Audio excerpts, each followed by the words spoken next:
Menschen haben die Hunger gehabt. Und die sind gegangen in die Straße und gefahren. Der Sohn hat beim Vater zugenommen das Brot. Und der Vater bei dem Sohn hat zugenommen das Brot. Jeder hat sich gewollt bleiben leben. Jetzt, wenn ich bin ja hier gekommen nach Chelmno, dann war ich schon so, es war mir ganz egal, wieso das ist. Ich habe auch gedacht, wenn ich bleibe leben, dann wollte ich nur eine Sache. 5 Brot sollen mir geben zu essen, mehr darf ich gar nicht. Das habe ich gedacht, ich habe gar nicht anders gedacht.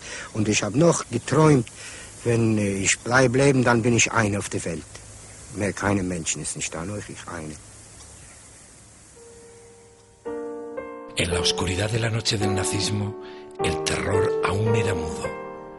Los gritos dormían en los campos, apagados por las gruesas paredes de las cámaras de gas, y la ceniza de los hornos aún se confundía con la nieve de la madrugada. Acabada la Segunda Guerra Mundial, la luz nos deslumbró con el horror de las imágenes de la barbarie, la destrucción física y moral del pueblo judío, la vivencia del Holocausto, su sinrazón, el sentimiento de vergüenza del superviviente, el sentimiento de soledad como pueblo ante el lobo del nazismo, dejó un pueblo tocado moralmente, angustiado, infeliz, con una enseñanza de brutalidad y violencia que ya nunca le permitiría ser el mismo de antes. En los albores de la humanidad, hace unos 4.000 años, en pleno desarrollo de la revolución neolítica, situada entre el mar Mediterráneo y el río Jordán, la antigua tierra de Canaán conoció los primeros asentamientos de los gasulianos y los cananeos, tribus hebreas, pastores y campesinos que se asentaron junto al río Jordán. Como llegaron, se fueron. Las guerras, la violencia y la conquista pronto forjaron el desarrollo de una tierra que desde entonces ha sido objeto de sucesivas invasiones y destrucción. Hacia el año 2300 a.C., los egipcios invadieron la tierra de Canaán. Tras 1000 años, tribus hebreas conducidas por Moisés en su salida de Egipto cruzan el Jordán para conquistar Jericó, Hebrón, Jerusalén. Y habló Yahvé a Moisés en los campos de Moab junto al Jordán frente a Jericó diciendo: Habla a los hijos de Israel y diles: Cuando hayáis pasado el Jordán entrando en la tierra de Canaán, echaréis de delante de vosotros a todos los moradores del país, y destruiréis todos sus ídolos de piedra, y todas sus imágenes de fundición, y destruiréis todos sus lugares altos, y echaréis a los moradores de la tierra, y habitaréis en ella, porque yo os la he dado para que sea vuestra propiedad. Y heredaréis la tierra por sorteo por vuestras familias.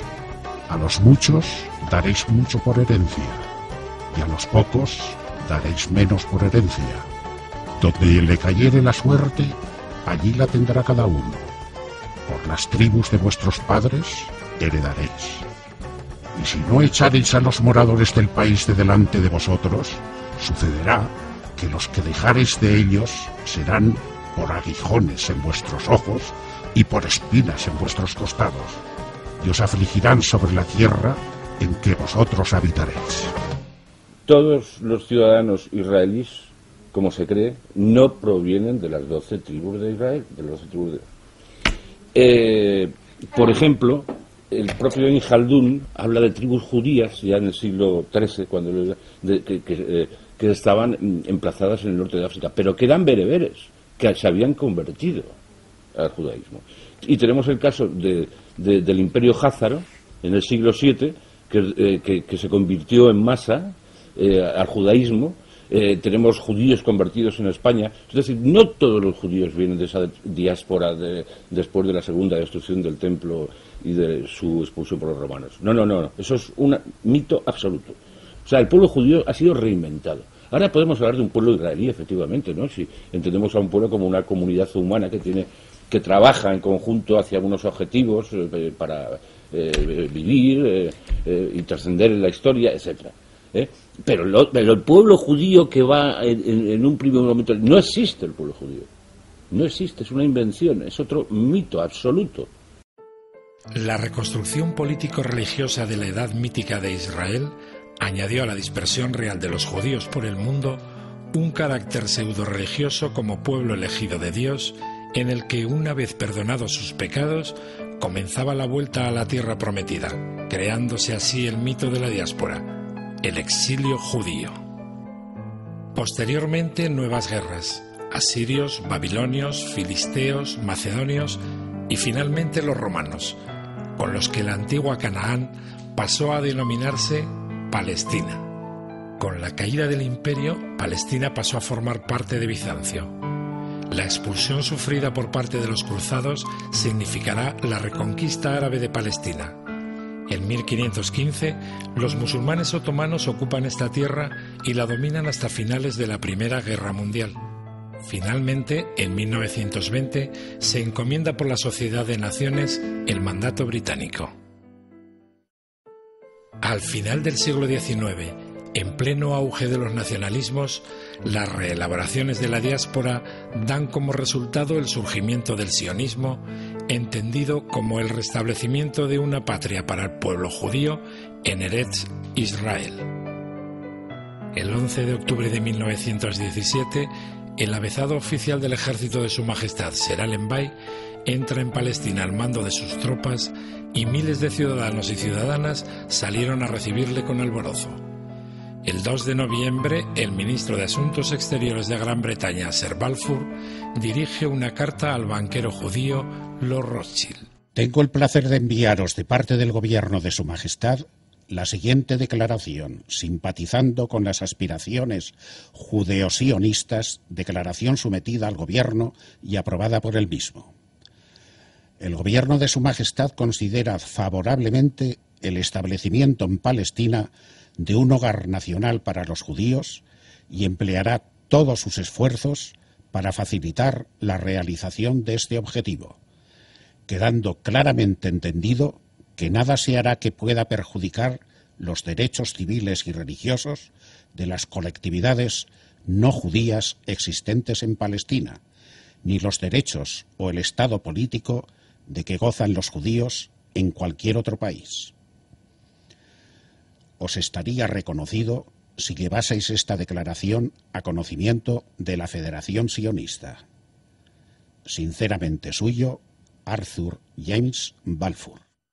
Efectivamente, el informe Balfour, que lo negocia directamente pues con el, digamos, el padre del sionismo, que es Theodor Herzl, que era un periodista austriaco, laico, que presenció las barbaridades antijudías en Francia a raíz del caso de Dreyfus. En 1918, Reino Unido y Francia crean las fronteras de Siria, Líbano e Irak, quedando definitivamente el terreno bajo la administración británica hasta 1948. Desde la llegada de los ingleses, los asentamientos judíos crecieron vertiginosamente y la primera reacción de los palestinos no se hizo esperar. En 1920 empiezan los primeros enfrentamientos y escaramuzas. Porque el año 1922 ha habido solamente 22.000 judíos. El año 1947 ya hay medio millón de judíos. Esto no es una explosión demográfica ni nacimientos, sino por inmigrantes. La maquinaria del reclamo judío hacia las tierras de Israel se había puesto, después de 3.000 años, definitivamente en marcha. En 1938, Ben-Gurión exclamó ante la ejecutiva de la agencia judía: «Soy partidario del traslado forzoso. No veo nada inmoral en él». Cuando se fue a Gran Bretaña, ya prácticamente había cumplido su misión en un momento se opuso, es complejo ese tema, en un momento se opuso a que llegaran más colonos, porque Gran Bretaña tuvo muchísimos problemas con los grupos terroristas sionistas, con el Irgun y con el Stern. De hecho, en el famoso atentado contra el Hotel Rey David murieron cientos de oficiales ingleses y familiares de ingleses. O sea que Inglaterra se fue de allí ya porque había un descontrol tal, efectivamente, ya era responsable como potencia colonizadora, ¿no? Había un descontrol, ya veía que el cemento judío ya estaba creándose ya con miras a formar un Estado, y por eso se fue. Ahora llegó un momento en que incluso el Reino Unido se oponía a que entraran más judíos, al final. Luego ya, una vez que la situación estaba descontrolada, que nace ya la Haganah de un tal Jabotinsky, que Ariel Sharon es Fray Escoba. El 29 de noviembre de 1947, Naciones Unidas vota a favor del reparto del territorio palestino en 2 estados. Pero el 15 de mayo de 1948, el Consejo Nacional Judío en Tel Aviv proclama unilateralmente la formación e independencia del Estado judío de Israel sobre la tierra palestina, siendo inmediatamente reconocido tal acuerdo por Estados Unidos y por una buena parte de los países de Occidente. Hecho este denominado por los palestinos como Al-Nakba, el desastre. Ha existido de siempre en Palestina una minoría israelí, como la ha habido cristiana, pero siempre una mayoría musulmana. Pero, como digo, el Holocausto sin duda multiplica los afanes y multiplica los apoyos externos para que esa nación se cree. Esta situación recrudecía la guerra declarada en 1947. En octubre de este año, con la guerra árabe-israelí decantada a favor de los sionistas y al calor de la enorme conmoción que supuso la matanza de civiles palestinos en Deir Yassin, daba comienzo la Operación Hiram, que suponía la expulsión definitiva de más de 1 millón de personas de sus hogares.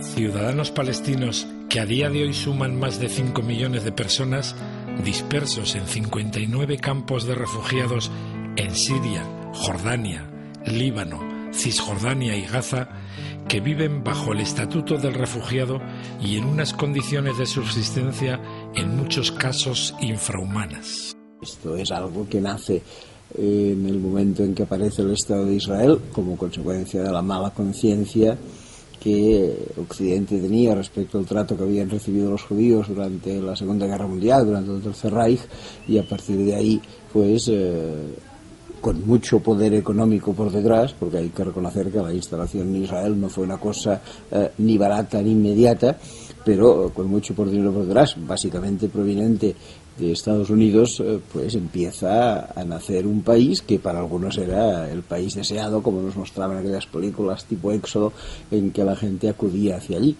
Bien, es verdad que esto, que aparentemente es muy hermoso, fue a costa del pueblo palestino, porque se ocupó un espacio, hubo un acuerdo de Naciones Unidas para que se delimitaran las ciertas fronteras, pero la verdad es que en las sucesivas guerras árabo-israelíes, mal llamadas árabo-israelíes, pero en fin, en cualquier caso, entre unos y otros, se han ido cada vez más pues ocupando territorios, separando al propio pueblo palestino de su territorio y al final pues poniéndoles en una situación un poco entre la espada y la pared. El conflicto ha presentado momentos realmente significativos y trascendentales hasta ahora, que dentro de una línea de violencia continua, en escasas ocasiones han supuesto tímidos y decepcionantes momentos de acercamiento. Después de un periodo de asentamiento definitivo del pueblo judío y el constante recrudecimiento de las hostilidades entre Israel y los países árabes, llegó la Guerra de los 6 días.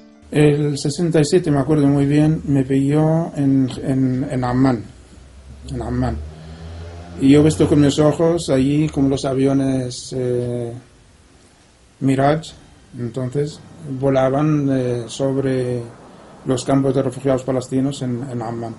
Y teníamos debajo de nuestra casa un refugio y ahí estábamos una semana en un refugio que lo hemos cavado entre mis hermanos, mi padre y yo. Debajo de la casa estábamos ahí escondidos, debajo de la terraza de la casa, digamos. Y ves tú con mis ojos, porque claro, yo vivía en una zona privilegiada entonces casi para ver lo que está pasando desde Palestina, la gente que está viniendo hacia Jordania. Y he visto con mis ojos la carretera que une de Palestina a Jordania, como una riada de gente venía andando desde Palestina hasta Jordania, unos 50-80 kilómetros, andando. Y tengo de ahí más recuerdo ahora sí que me acuerdo de mi abuelo, el pobre, entonces venía con su mujer, que no era mi abuela. Él, como hombre, pues podía andar unos 50 kilómetros desde Jericó hasta Ammán. Y vino andando esos 50 kilómetros. Mi abuelo tenía 70 años y su mujer otros tantos. Y él llegó a casa nuestra, era el padre de mi madre, y su mujer no. Y después de una semana, eso preguntamos por su mujer, ¿dónde está su mujer? Resulta que la pobre mujer se había sentado encima de un pedrusco en la carretera, bajo el sol, a 392 metros bajo el nivel del mar, en la zona de Jericó, y allí se murió esta mujer de sed. Eso me acuerdo muy bien de esta mujer. Desde 1967, la espiral de acontecimientos ha delimitado un único camino sembrado de destrucción y de desencuentro.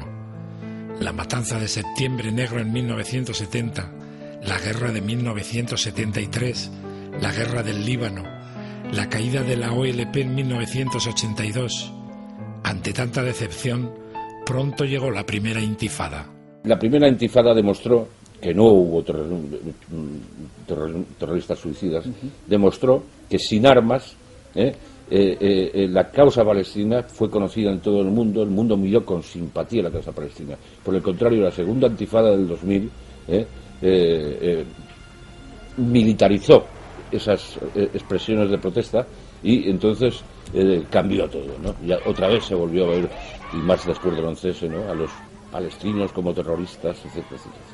La violencia fue en el momento que Sharon, digamos, embiste, así con la frase, la explanada de las mezquitas y trata, digamos, de pisotear aquella zona con unos cuantos colonos para demostrar la fuerza de Israel en la zona. Un lugar santo, la explanada de las mezquitas, para los musulmanes, que tenía que ir él a demostrar de que es el dueño de aquella zona, y por supuesto los palestinos no se lo aguantaban. Y entonces estalló la segunda intifada. Desde mi punto de vista, el conflicto entre israelíes y palestinos no es un conflicto religioso, es estrictamente un conflicto de disputa territorial, donde los argumentos religiosos son solamente los justificadores de las decisiones políticas que se toman, especialmente cuando estamos hablando del uso de la violencia para dirimir las diferencias. Ojalá fuera un conflicto religioso, porque si fuera un conflicto estrictamente religioso, sería fácilmente solucionable en torno a una mesa en lo que dura la toma de un té. ¿Por qué? Porque moralmente el judaísmo, el islam y el cristianismo no están tan lejanos. Son grandes ideologías, grandes bloques de creencias que muy fácilmente pueden poner los mismos valores sobre la mesa. De hecho, tienen los mismos valores. Diferentes formas de vivirlos, pero tienen los mismos valores. Desafortunadamente es la tierra el conflicto y sobre todo el reparto de los recursos de esa tierra. Los acontecimientos se sucedieron y los acuerdos fueron reiteradamente incumplidos y maltratados. 1991, Conferencia de Madrid. 1993, Acuerdos de Oslo. 1998, Acuerdo de Wai. 2000, fracaso de la cumbre de Camp David e inicio de la segunda intifada, la de Al-Aqsa. 2001, conversaciones de Taba y en septiembre, atentados en Nueva York. 2002. Israel comienza en junio la construcción del Muro de la Vergüenza. 2006. Triunfo de Hamás en las elecciones palestinas, guerra en el Líbano e Israel bloquea Gaza. 2008. Ronda de conversaciones en Sharm el-Sheikh. Enero del 2009. Última masacre en Gaza. Mientras tanto, la frontera del 67 ha sido reinventada por la nueva frontera que ha demarcado un muro de hormigón y 740 kilómetros de longitud, a la vez que las demoliciones de casas en territorio palestino no dejan de producirse. Al mismo tiempo, los asentamientos de colonos en el territorio son una realidad cada vez más asfixiante. Muchos israelíes lo primero que te dicen desde su casa en los asentamientos es que esa tierra les fue dada por Dios, y esa es la argumentación que ellos exhiben para justificar su presencia en territorio palestino, porque los asentamientos son siempre construcciones ilegales a los ojos de la comunidad internacional. El argumento de ellos es que es una tierra bíblica, una tierra donada por Dios. Obviamente ese argumento que se habla desde la intimidad de la creencia, desde la personal interpretación de unos textos, no puede tener su presencia en una mesa de negociación política. Los asentamientos son construcciones ilegales, legales para el Estado de Israel, pero ilegales para la comunidad internacional. Y desde ese punto de vista, un texto religioso no puede justificar nunca una injusticia humana. En definitiva, y a pesar de los esfuerzos llevados a cabo, al hecho que venimos asistiendo es al de un desigual conflicto sumido en una inercia de alienación y desprecio sobre el que cada día observamos y vivimos una actuación más indigna que la del día anterior, donde los mitos de tierra, historia, agua, religión, diáspora, continuamente aparecen como elementos propagandísticos que no han hecho más que acrecentar esta vorágine de desprecio a la condición humana con la triste aquiescencia y beneplácito de buena parte del resto del mundo.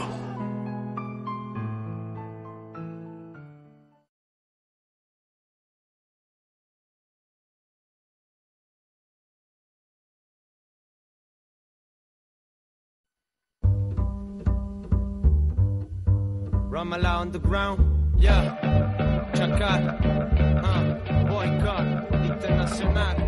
No a la vuelta de los refugiados, este tratado, no a compartir la capitalidad de Jerusalén, no a desmontar las colonias, no a conceder ni un milímetro cúbico más de agua de la que estamos gastando, y en resumen, no a devolver Cisjordania, la cuestión territorial. Ese es el Tratado de Eitan-Begin de 1995 y lo firman ambos partidos.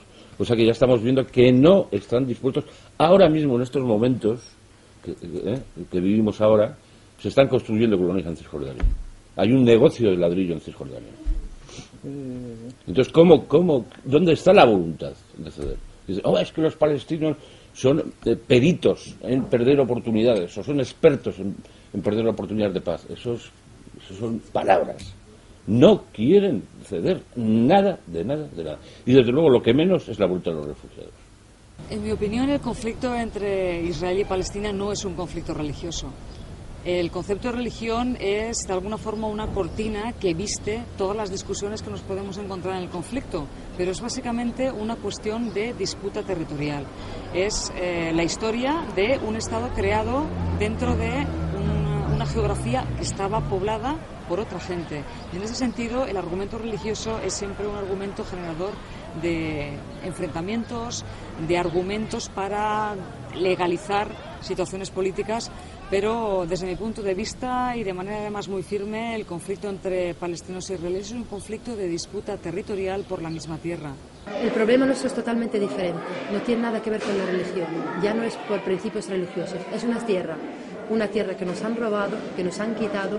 Estamos pagando el error de Europa, ya llevamos 60 años pagando por una cosa que no hemos hecho. Nosotros no nos hemos metido en guerra con nadie, nosotros no hemos echado a los judíos de ninguna parte, nosotros no les hemos hecho ningún holocausto en Europa, nosotros no les hemos hecho nada. Y nosotros tuvimos que cargar con todo lo que ha hecho Europa con ellos, tuvimos que pagar el plato nosotros, llevamos ya más de 60 años. El mito sionista de reverdecer el desierto, en realidad se tiende a considerar que es una ambición económica, que se quiere mejorar económicamente. Cuando se analiza realmente el valor económico del agua en Oriente Medio, se ve que ese mito no es verdaderamente un argumento económico, sino que es un argumento de dominación, es un argumento político, es un argumento en el contexto, digamos, de guerra, de la guerra como elemento clave de la política en Oriente Medio. El agua está en el medio, y una manipulación del valor